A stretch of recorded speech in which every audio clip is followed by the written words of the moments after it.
Hello दोस्तों, स्वागत करती हूँ आपका आपके अपने यूट्यूब चैनल रामनीत क्लासेस में। कार्यपुस्तिका कक्षा 10 विषय गणित की हम सॉल्व कर रहे थे। हमने कार्यपत्रक 15 तक हल कर लिए हैं। आज इस वीडियो में आप देखेंगे कार्यपत्रक 16 का हल। वर्कशीट नंबर 16 जिसमें दे रखे हैं कुल 15 प्रश्न, यानी इन 15 सवालों के सही उत्तर और सवालों के पूरे हल मैं आपके लिए लेकर आई हूँ। तो प्लीज़ वीडियो को पूरा देखें, लाइक ज़रूर करें और दोस्तों के साथ शेयर ज़रूर करें, क्योंकि जितने भी सवाल आपके करवाए जाते हैं इन वीडियो में, ये सभी परीक्षा की दृष्टि से बहुत ही महत्वपूर्ण है। आपकी सभी प्रश्नावलियाँ यहाँ पर कवर होती हैं, इसलिए आपको इस वर्कशीट को अच्छे से करना चाहिए। ये वर्कशीट दे रखी है समांतर श्रेणी से। शुरू करते हैं प्रश्न नंबर 1 से।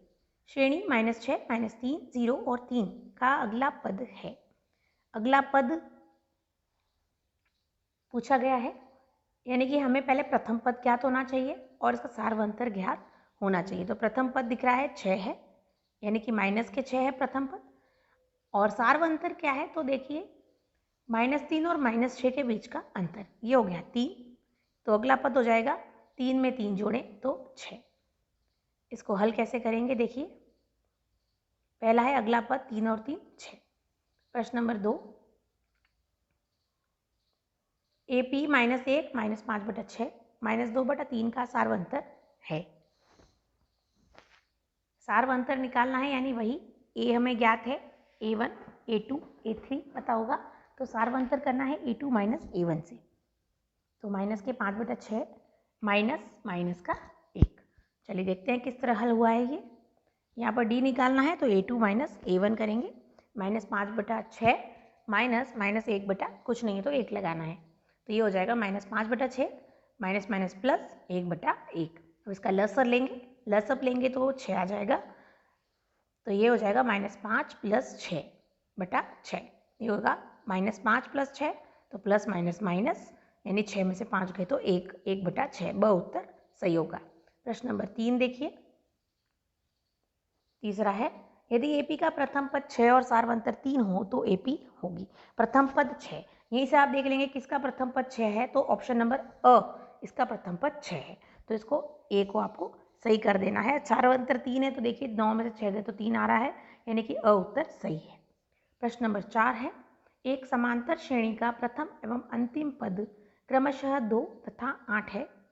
n पदों का योग 90 है, तो n का मान होगा। तो प्रथम पद और अंतिम पद दे रखा है, प्रथम पद A1 या A = 2, अंतिम पद है L = 8 और Sn दे रखा है 90।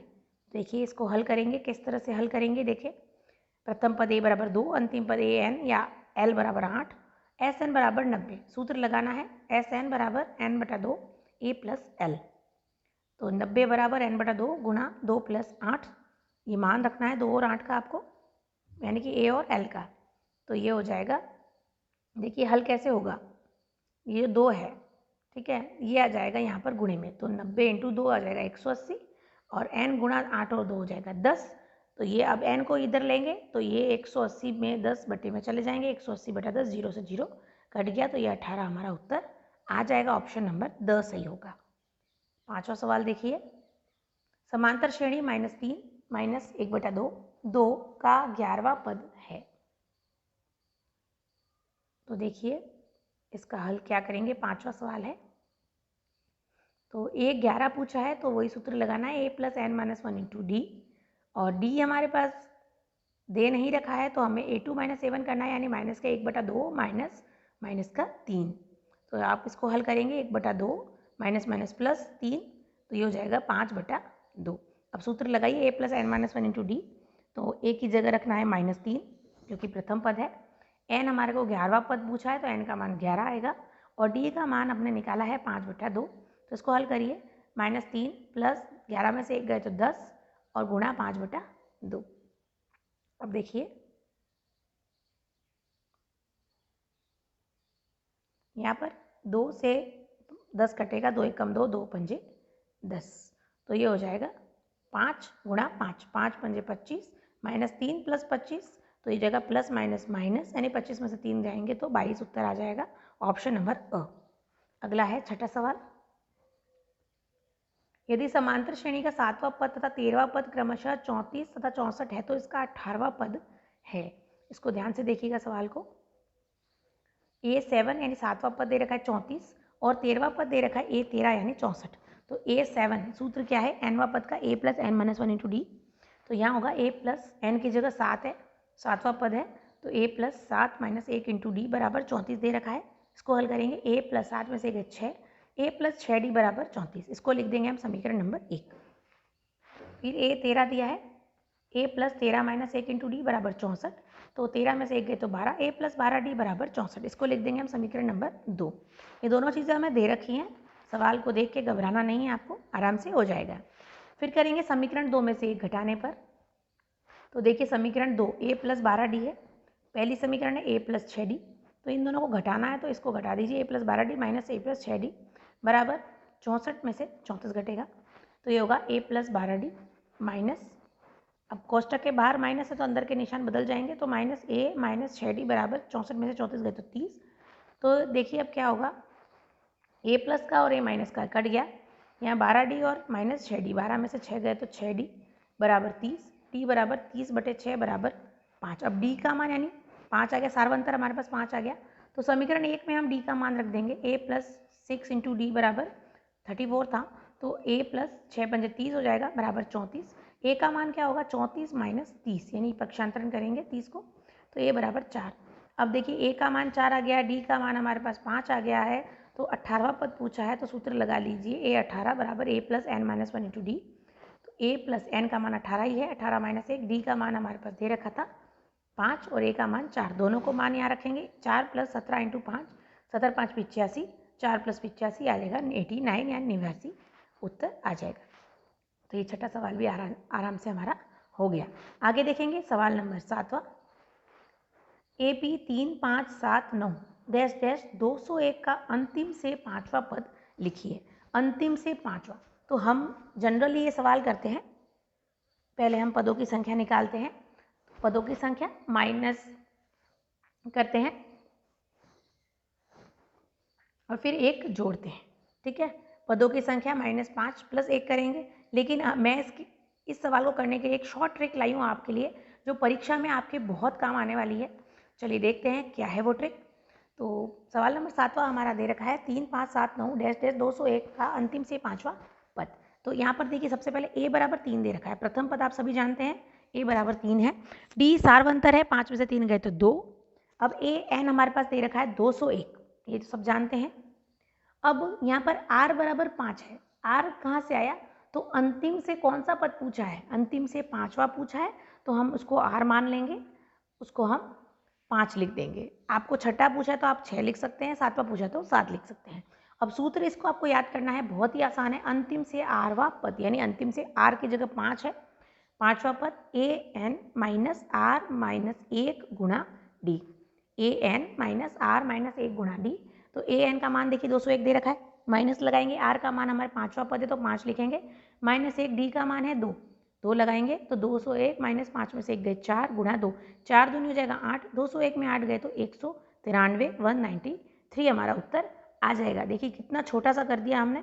अगर इसको लंबे मेथड से चलेंगे तो पहले पदों की संख्या निकालेंगे, ठीक है, पदों की संख्या निकालेंगे, n का मान निकालेंगे, फिर हम करेंगे +5 -5 + 1, लेकिन वो लंबा मेथड हो जाएगा, लेकिन ये शॉर्ट मेथड आपके बहुत काम आएगा परीक्षा में, तो इसको अच्छे से याद रखिएगा। 8वां देखिए सवाल, AP का प्रथम पद और अंतिम पद क्रमशः 1 और 11 है, तो उसके पदों का योगफल 36 है, तो पदों की संख्या ज्ञात कीजिए। वही आ गया, n ज्ञात करना है 8वें सवाल में। देखिए प्रथम पद a है, अंतिम पद l यानी 11 है, SN पदों का योग 36 दे रखा है, जिसका फॉर्मूला है n/2 a + l, तो उसी को हम यहाँ लगाएंगे, 36 बराबर n/2 गुणा a का मान 1 और l का मान 11, 36 बराबर n/2 गुणा 12। तो ये देखिए 2 से 12 कट जाएगा, 2 एकम 2, 6 दूनी 12, तो 6n बराबर 36, n बराबर 36/6, n बराबर 6 आएगा, 6 कम 6 6 36, तो n यानी पदों की संख्या 6 है। अब देखिए 9वां सवाल, पहले सवाल पढ़ लेते हैं फिर हल को देखेंगे। AP 3 -2 -7 -12 डैश डैश डैश का सार्वंतर और अगले 4 पद लिखिए। बहुत ही सरल है, सार्वंतर निकालना, A2 - A1 करना है और अगले 4 पद भी हम निकालेंगे। AP बराबर 3 -2 -7 और -12 है। D यानी सार्वंतर कर दीजिए, -2 -3 माइनस माइनस प्लस निशान माइनस का, तो -2 -3 -5। अगले 4 पद यानी कि आपको A1 A2 A3 और A4 दे रखा है, आपको A5 A6 A7 और A8 निकालना है। तो A5 का फॉर्मूला है A + 4D, A का मान 3 प्रथम पद है, प्लस 4 × D, D का मान आ गया -5, 4 × -5 तो 5 चौके 20 -20 तो 3 -20 तो -17। A6 होगा A + 5D, 3 + 5 गुणा -5 तो -25, तो -25 और प्लस के 3 तो -22 आ जाएंगे। A7 हो जाएगा A + 6D बराबर 3 + 6 गुणा -5, 6 × 5 = 30 तो -30, 3 - 30 तो -27। और A8 है A + 7D बराबर 3 + 7 गुणा -5 तो 7 × 5 = 35 होगा, तो 3 - 35 तो -32। तो इस तरह ये अगले 4 पद भी हमारे निकल गए, A5 A6 A7 और A8। आगे बढ़ते हैं 10वें सवाल की ओर। पहले हम सवाल देखेंगे 10वां सवाल क्या कह रहा है। AP 3 8 13 18 डैश डैश डैश 78 में पदों की संख्या होगी, यानी कि इसका कौन सा पद 78 है, ये भी आप सवाल बना सकते हैं। ऐसा सवाल एक आपके किताब में दे भी रखा है। चलिए 10वां सवाल है, A बराबर 3 D बराबर 8 - 3 बराबर 5। अब AN हमारा 78 दे रखा है 78, तो इसका सूत्र है A + n - 1 × D। 78 बराबर 3 + n - 1 × 5, 78 बराबर 3 प्लस, अब देखिए n - 1 गुणा 5 का हल करेंगे तो 5n - 5 हो जाएगा, 5 का गुणा एक बार n में एक बार -1 में। 78 बराबर क्या हो जाएगा, देखिए 5n रहेगा, -5 और प्लस का 3 तो -2। 5n बराबर 78 + 2, ये प्लस जो 2 माइनस का है वो पक्ष चेंज होगा तो प्लस का 2 हो जाएगा। 5n बराबर 80, n बराबर 80/5 यानी 80/5 करना है, तो 5 16 पंजे 80 होता है, तो n का मान आ जाएगा 16। तो कौन सा पद 78 है, तो 16वां पद 78 है, या पदों की संख्या कितनी है, तो 16 है। ठीक है, अब 11वां सवाल देखते हैं। 5 सवाल अभी बचे हैं हमारे, 11 12 13 14 और 15। तो 11वां सवाल है, 3 के प्रथम 5 गुणजों का योगफल ज्ञात कीजिए। तो इसको हल करेंगे। 3 के प्रथम 5 गुणज यानी 3 का पाड़ा लिख लीजिएगा, बहुत ईजी है। 3 6 9 12 और 15, ये प्रथम 5 गुणज हो गए। A बराबर 3 है, अंतिम यहाँ पर 5 ही पूछे हैं तो L बराबर 15 हो जाएगा, क्योंकि 5वें नंबर पे L है 15। N बराबर 5, पदों की संख्या 5 है क्योंकि 5 ही पूछे हैं, तो SN लगाएंगे। योग पूछा है n/2 A + L, तो n/2 n का मान 5 है, 5/2 A का मान 3 और L का मान 15, 3 + 15, 15 और 3 होगा 18, तो S5 हो जाएगा 5/2 गुणा 18, 2 और 18 आपस में कटेंगे तो ये आ जाएगा 9, 9 पंजे 45, उत्तर आ जाएगा। यानी कि 3 के प्रथम 5 गुणजों का योग 45 होगा। आगे बढ़ते हैं 12वें सवाल की ओर। 2 अंकों की कितनी संख्या है 3 से विभाज्य है। तो अब देखिए 2 अंकों की संख्या कौन कौन सी है। पहले तो 10 से शुरू होती 2 अंकों की संख्या और 99 यानी 99 तक चलती है। तो 10 11 12 आगे बढ़ते जाएंगे 99 तक। 2 अंकों की अब 3 से विभाज्य प्रथम संख्या, 3 से विभाज्य कौन सी होगी, तो 12 होगी पहली संख्या। अंतिम संख्या 3 से विभाज्य कौन सी होगी, तो 99, क्योंकि 3 की भाजकता का नियम आपको पता होना चाहिए कि संख्या के अंकों का योग करने पर वो 3 से विभाज्य होगी, तो वो संख्या भी 3 से विभाज्य हो जाएगी। अब 3 से विभाज्य 2 अंकों की संख्याओं की सूची, तो ये होगी पहली तो 12 हो गई, फिर 12 में 3 जोड़ते जाएंगे तो 12 + 3, फिर 12 + 3 + 3, ऐसे आगे चलता जाएगा, आगे 99 तक जाएगा। तो इस तरह आपको लिख देना है। अगर माना कि ऐसी कुल संख्या n है, तो प्रथम संख्या हमारे को दे रखी है 12, दूसरी 12 + 3 थी, लेकिन सार्वंतर कितना हो गया 15, तो 15 - 12 सार्वंतर होगा 15 - 12 3, क्योंकि 3 से विभाज्य है तो 3 सार्वंतर होना चाहिए। AN हमारे पास दे रखा है 99, 99 अंतिम है, तो A + n - 1 × D बराबर 99 दे रखा है। तो यहाँ आप कर देंगे 12 + n - 1 × 3, D का मान 3 है बराबर 99, A का मान 12 था, तो यहाँ होगा n - 1 गुणा 3, तो 99 में से 12 घटेगा 87 आ जाएगा। तो n-1 होगा। अब 87 में 3 जो गुणे में है भाग में ले जाएंगे। n-1 का मान होगा 87/3 बराबर 29। n का मान होगा 29 + 1, क्योंकि ये जो n के साथ 1 माइनस में जा रहा है, पक्ष चेंज होगा तो वो 1 प्लस में चला जाएगा। n का मान हो जाएगा 30, इसलिए 3 से विभाज्य 2 अंकों वाली संख्या होंगी 30। इस तरह आपको ये सवाल हल करना है। आराम से देख सकते हैं, वीडियो को पॉज करके देख सकते हैं। अगर वीडियो अच्छा लगा हो तो प्लीज़ कमेंट बॉक्स में ज़रूर बताएं। अगर आपको कोई चीज़ अच्छी नहीं लगती तो भी आप कमेंट बॉक्स में ज़रूर बताएं, सुधार ज़रूर किया जाएगा। 13वां है, यदि an बराबर 9 - 5n एक समांतर श्रेणी का nवां पद है तो सार्व अंतर लिखिए। बहुत ही आसान सा सवाल है, देखकर बिल्कुल नहीं घबराना है। आपकी सारी घबराहट को दूर करने के लिए मैं हूँ आपके साथ। चलिए देखिए 13वां सवाल। an दे रखा है 9 - 5n, 9 - 5n या 9 - 5n। प्रथम पद a1 हो जाएगा। अब देखिए n का मान पहले 1 रखेंगे फिर 2 रखेंगे, बहुत ही आसान सवाल है। a1 बराबर 9 - 5 गुणा 1 बराबर 4 हो जाएगा, क्योंकि 5 एकम 5, 9 में से 5 गए तो 4। a2 हो जाएगा 9 - 5 गुणा 2, 5 दूनी 10, 9 में से 10 गए तो माइनस का 1। अब देखिए a1 और a2 आ गया, तो सार्वंतर का फॉर्मूला क्या था, a2 - a1। तो हम कर लेंगे -1 - 4, क्योंकि -1 में से -4 घटेगा, -1 - 4, माइनस माइनस प्लस, यानी प्लस करना है, लेकिन निशान हमेशा बड़ी संख्या का आएगा, तो माइनस के 5 आ जाएगा इसका उत्तर। तो ये 13वां सवाल बहुत ही आसान था। आगे देखेंगे 14वां और 15वां सवाल। 14वां सवाल पहले पढ़ेंगे हम, फिर हल बताऊंगी मैं आपको। 14वां सवाल है, प्रथम 1000 धन पूर्णांकों का योगफल ज्ञात कीजिए। ये सवाल वैसा ही है जैसा कि पिछली वर्कशीट में हमें 100 पूर्णांकों का योगफल पूछा था, सेम टू सेम वैसा ही करना है, उसी तरीके से ये भी हल होगा। पर देख लीजिए कैसे हल हो रहा है, ताकि आपका रिवीजन भी हो जाए। तो 1 2 3 4 आगे 1000 तक जाएगा, इनका योगफल ज्ञात करना है। तो a बराबर हमारा 1 है, क्योंकि प्रथम पद a है। d सार्वंतर भी 1 ही होगा। अब योगफल है तो Sn का फॉर्मूला लगाएंगे, n/2 2a + n-1 into D. तो s 1000 करेंगे, 1000 है बराबर 1000/2। अब a का मान 1 है तो 2 गुणा 1 प्लस n का मान 1000 है तो 1000 - 1, d का मान 1 है तो गुणा 1। तो ये हो जाएगा 5000/2 500, 2 गुणा 1 2, 1000 में से 1 गए और गुणा 1 हुआ तो 999। तो ये हो जाएगा 500 गुणा 2 + 999। 2 + 999 क्या होगा, 1001। तो 500 गुणा 1001 करेंगे तो 500 500 उत्तर आ जाएगा। तो ये 14वां सवाल है। अब देखिए इस वर्कशीट का अंतिम सवाल 15वां सवाल। 0 और 50 के बीच की विषम संख्याओं का योग ज्ञात कीजिए।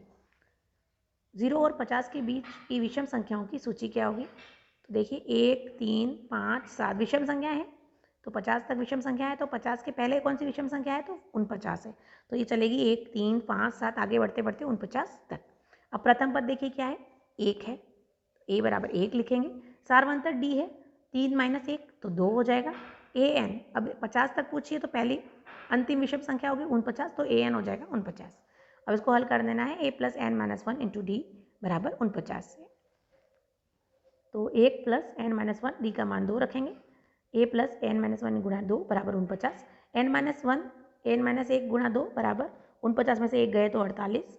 n-1 का मान हो जाएगा 48/2। देखिए पक्षांतरण हो रहा है। अब आप 10वीं में आ चुके हैं तो आपको ये सारी चीज़ें सीखनी ज़रूरी हैं। n-1 बराबर 48/2 हो जाएगा 24। n का मान हो जाएगा 24 + 1, क्योंकि माइनस का 1 इधर जाएगा प्लस का हो जाएगा, तो n बराबर हो जाएगा 25। अब n यानी हमें n का मान आ गया 25। अब हमें पूछा है कि योग ज्ञात कीजिए, तो पहले तो हमें n का मान निकाला है, अब हम योग ज्ञात करेंगे। तो 25 पदों का योगफल ज्ञात करना है। अब सवाल चेंज हो गया, तो Sn का फॉर्मूला आप लगेगा n/2 2a + n-1 into D. s 25 बराबर 25/2, 2 गुणा 1 + 25 - 1 गुणा 2, तो 25/2, 2 + 24 गुणा 2, 25/2 ये आएगा 24 गुणा 2 48, 48 और 2 50, तो 25/2 गुणा 50। तो ये आप काटेंगे, 2 एकम 2, 25 दूनी 50, 25 इंटू 25 625।